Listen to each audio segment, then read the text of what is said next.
as a follow-up for the previous speakers on this issue of 2025 budget. The President, I want to look at it in three ways. First, the President has done well by providing this 2025 budget, and despite the fact there's no sectoral allocation indicated in the budget. But I did a little analysis to see that aside from the debt servicing, which takes about 16 point something trillion, the remaining budget, about 60% of the budget is going to be spent on capital, which is very commendable by Mr. President. That's about 17 point something trillion will be spent on capital. Secondly, Mr. President, if you look at the NBA statistics recently, over 600,000 Nigerians were killed within the last 12 months.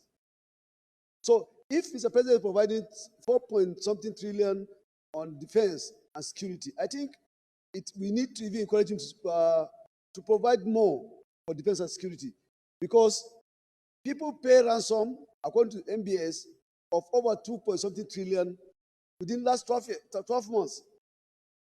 So we are going to commend Mr. President. I even asked him to improve more on the provision for defense and security, Mr. President.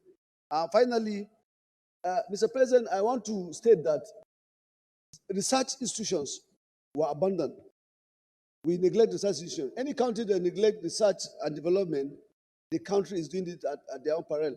I want to encourage Mr. President, the next time, the budget will take care of research and development for the country so that we'll be able to produce more in Nigeria and we'll be able to suppress the request for forex.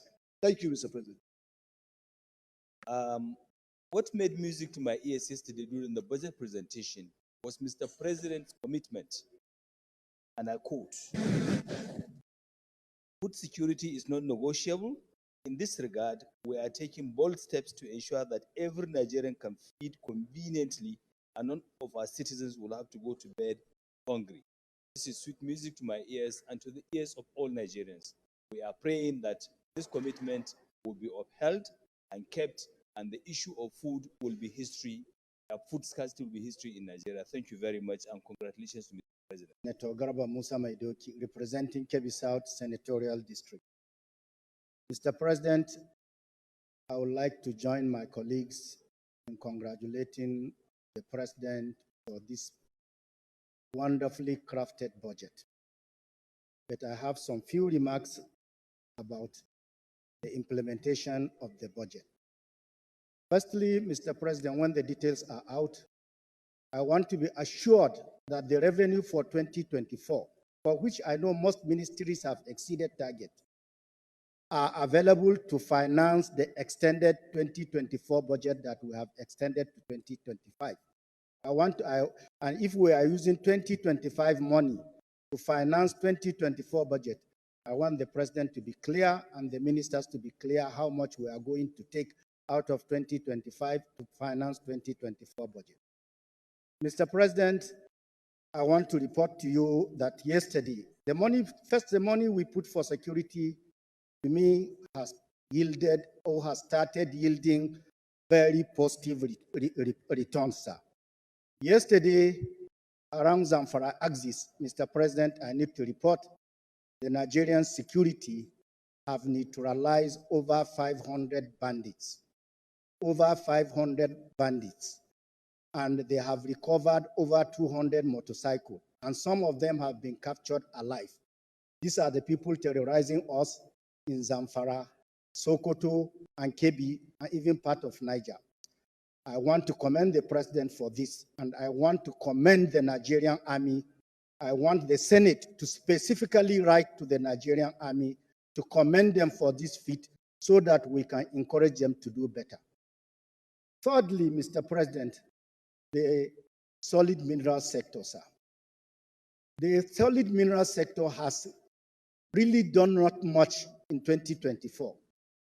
And we need to encourage this Minister for the Solid Minerals so that I've not done 2 minutes, my brother.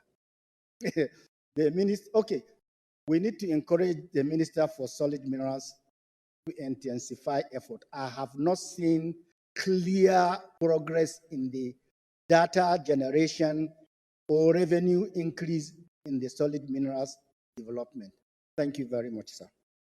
Well, I think we need to commend the military for the success recorded in your area, in our area, Northwest, and it goes to show the demonstration of what the president is doing to deal with the issue of insecurity in our country. So we commend Mr. President, we commend our men and women in uniform, the Chief of Defense Staff, Chief of Army Staff, Chief of Air Staff, Chief of Naval Staff, and other security agencies, the IGP and everyone on what they are doing and more grace to their elbows until every men and women that are creating problem for us, bringing insecurity, are eradicated, are neutralized. So we continue to support them. Thank you for passing the information to us. Mr. President, I want to join my colleagues in commending Mr. President Bola Ahmed Tinubu, Grand Commander of the Federal Republic, and the Commander-in-Chief of the Armed Forces of the Federal Republic of Nigeria for a beautiful presentation of the budget yesterday.